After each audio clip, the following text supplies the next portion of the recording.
ರಾಜ್ಯದ ಪ್ರಮುಖ ಸಂಪರ್ಕ ಮಾರ್ಗವಾದ ಮಂಗಳೂರು-ಬೆಂಗಳೂರು ರಾಷ್ಟ್ರೀಯ ಹೆದ್ದಾರಿ ಕಲ್ಲಡ್ಕ ಫ್ಲೈಓವರ್ನಲ್ಲಿ ಮೊದಲ ವರ್ಷವೇ ಗುಂಡಿಗಳು ಪ್ರತ್ಯಕ್ಷಗೊಂಡಿರುವ ಬಗ್ಗೆ ವಿ4 ನ್ಯೂಸ್ ಸಮಗ್ರ ವರದಿಯನ್ನ ಬಿತ್ತರಿಸಿತ್ತು. ಇದೀಗ ಎಚ್ಚೆತ್ತುಕೊಂಡ ಗುತ್ತಿಗೆದಾರರು ಗುಂಡಿ ಮುಚ್ಚುವ ಕಾಮಗಾರಿಯನ್ನ ಆರಂಭಿಸಿದ್ದಾರೆ.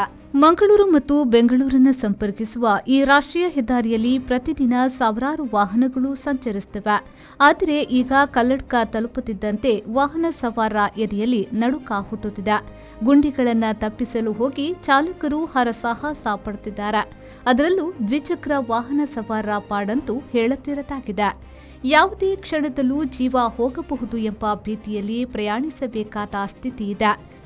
ಸ್ಥಳೀಯರು ಹಾಗೂ ನಿರಂತರ ಪ್ರಯಾಣಿಸುವ ಸಾರ್ವಜನಿಕರು ಈ ಬಗ್ಗೆ ಆಕ್ರೋಶವನ್ನ ಕೂಡ ವ್ಯಕ್ತಪಡಿಸಿದ್ರು.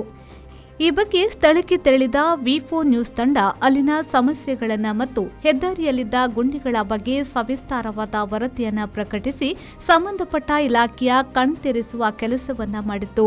ಅದರಂತೆ ಎಚ್ಚೆತ್ತುಕೊಂಡ ಗುತ್ತಿಗೆದಾರರು ಹೆದ್ದಾರಿ ಗುಂಡಿಗಳನ್ನ ಮುಚ್ಚುವ ಕಾರ್ಯವನ್ನ ಆರಂಭಿಸಿದ್ದಾರೆ. ಕೋಟ್ಯಾಂತರ ರೂಪಾಯಿ ವೆಚ್ಚದಲ್ಲಿ ಈ ಹೆದ್ದಾರಿ ಕಾಮಗಾರಿಯನ್ನ ನಡೆಸಲಾಗಿದೆ.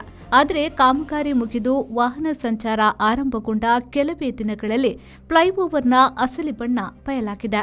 ಬೃಹತ್ ಗಾತ್ರದ ಗುಂಡಿಗಳು ನಿರ್ಮಾಣವಾಗಿವೆ. ಪ್ರಸ್ತುತ ಸುರಿಯುತ್ತಿರುವ ಮಳೆ ನೀರು ಈ ಗುಂಡಿಗಳಲ್ಲಿ ನಿಲ್ಲುತ್ತಿರುವುದರಿಂದ ಅಪಾಯಕ್ಕೆ ಆಹ್ವಾನ ನೀಡುವಂತಿತ್ತು. ಇದೀಗ ಎಚ್ಚೆತ್ತುಕೊಂಡ ಗುತ್ತಿಗೆದಾರರು ಕಾಮಗಾರಿ ಆರಂಭಿಸಿದ್ದು ಅಪಘಾತವನ್ನ ತಪ್ಪಿಸಿದ್ದಾರೆ.